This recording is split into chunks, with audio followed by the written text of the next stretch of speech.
Bangla activity চ্যানেলে আপনাদের সবাইকে ওয়েলকাম। অনেক নির্দেশেই বিচারপতি গঙ্গোপাধ্যায় আমার নাম টানেন, শীর্ষ আদালতে বলতে চাইলেন অভিষেক। কলকাতা হাইকোর্টের বিচারপতি অভিজিৎ গঙ্গোপাধ্যায়ের নির্দেশে প্রসঙ্গে সুপ্রিম কোর্টে নিজের বক্তব্য জানাতে চাইলেন তৃণমূলের সর্বভারতীয় সাধারণ সম্পাদক অভিষেক বন্দ্যোপাধ্যায়। আইনজীবী মারফত শনিবারই তিনি শীর্ষ আদালতে বলতে চান, কিন্তু প্রধান বিচারপতি জানিয়েছেন আগামী সোমবার যখন এই মামলার শুনানি হবে তখন যা বলার বলতে পারবেন অভিষেকের আইনজীবী। কলকাতা হাইকোর্টের বিচারপতি সৌমেন সেন এবং বিচারপতি গঙ্গোপাধ্যায়ের মধ্যে যে বেঞ্জির সংঘাত তৈরি হয়েছে তার ভিত্তিতে শনিবার ছুটির দিনে জরুরি ঘোষণার আয়োজন করে সুপ্রিম কোর্ট। 5 বিচারপতির বিশেষ বেঞ্চ মামলাটি শোনেন। শীর্ষ আদালত জানিয়ে দিয়েছে আপাতত কলকাতা হাইকোর্টে মেডিকেলে ভর্তি মামলার সমস্ত বিচার প্রক্রিয়া স্থগিত করে দেওয়া হয়েছে। সোমবার শুনানির পর এই সংক্রান্ত পরবর্তী সিদ্ধান্ত জানানো হবে। শনিবার শুনানি চলাকালীন অভিষেকের তরফে আইনজীবী ছিলেন অভিষেক মনু সংহতি। তিনি অভিষেকের তরফে বলেন, বিচারপতি অভিজিৎ গঙ্গোপাধ্যায় তার প্রায় সমস্ত নির্দেশেই কোনো না কোনো ভাবে আমার নাম টেনে আনেন। আমার বক্তব্য শোনা হোক।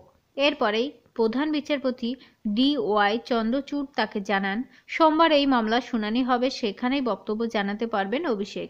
মেডিকেল মামলায় বিচারপতি গঙ্গোপাধ্যায়ের নির্দেশের বিরুদ্ধে ইতিমধ্যে শীর্ষ আদালতে মামলা করেছে রাজ্য।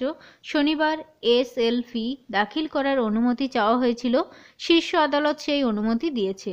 আপাতত বিচারপতি গঙ্গোপাধ্যায় এই মামলায় যে CBI তদন্তের নির্দেশ দিয়েছিলেন তাও স্থগিত করে দিয়েছে সুপ্রিম কোর্ট। আদালত জানিয়েছে সোমবার পর্যন্ত মেডিকেল মামলায় হাইকোর্টের সিঙ্গেল বেঞ্চ এবং ডিভিশন বেঞ্চের বিচার প্রক্রিয়া স্থগিত থাকবে, তদন্ত করতে পারবে না CBIও। এই মামলায় রাজ্যকে নোটিশও জারি করেছে সুপ্রিম কোর্ট। নোটিশ দেওয়া হয়েছে মামলাকারীকেও। প্রধান বিচারপতি জানান মামলাকারী চাইলে মামলার সঙ্গে যুক্ত হতে পারবেন। এর আগে বিচারপতি গঙ্গোপাধ্যায়ের বিরুদ্ধে সুপ্রিম কোর্টের দ্বারস্থ হয়েছিলেন অভিষেক। বিচারপতি গঙ্গোপাধ্যায়ের সম্প্রতি কিছু মন্তব্য নিয়ে শোরগোল তৈরি হয়।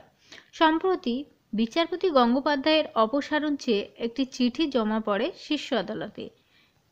এর মধ্যে হাইকোর্ট থেকে বেরোনোর সময় সংবাদ মাধ্যমের মুখোমুখি হয়ে অভিষেকের সম্পত্তির হিসাব এবং তার উৎস জানতে চান বিচারপতি গঙ্গোপাধ্যায়। তা নিয়ে বিতর্ক হয়। একজন বিচারপতির প্রকাশ্যে এমন মন্তব্যের নিন্দা করেন শাসক দলের একাংশ। এই আবহে 10 জানুয়ারি সুপ্রিম কোর্টের দ্বারস্থ হন অভিষেক। এই ছিল আজকে ভিডিওর মূল বিষয়বস্তু। পরবর্তী আপডেটের জন্য প্লিজ চ্যানেলটাকে সাবস্ক্রাইব করে সঙ্গে থাকবেন। সবাইকে ধন্যবাদ।